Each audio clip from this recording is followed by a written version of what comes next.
This is my review of the Stanwood yarn winder.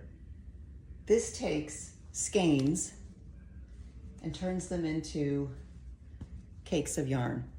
Now, if you wanted to turn a hank into a cake, you would also need a yarn swift. That's not in this video. This is just a review of the winder.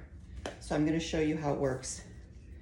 What you do is you find the center pull of your skein,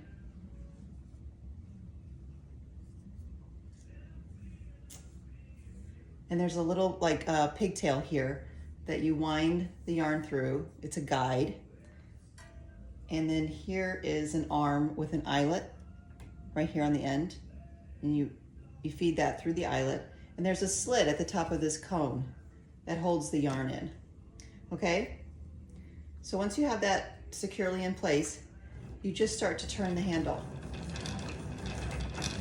And it goes pretty fast.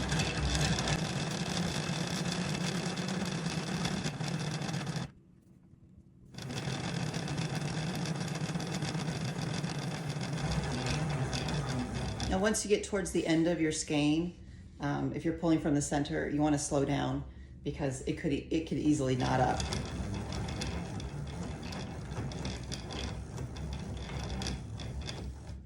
Like that. So you just want to give it a little loosen the rest of the yarn up. You're going to have to take it a little slow. This is just typical stuff.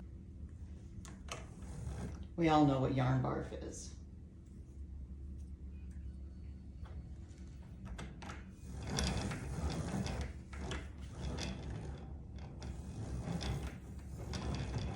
So there you go. What I like to do is take the label and I kind of roll it into a little tube, and then I put it right here at the tip of the cone. And so when I'm pulling the cone off or pulling the cake off, it stays right in the center.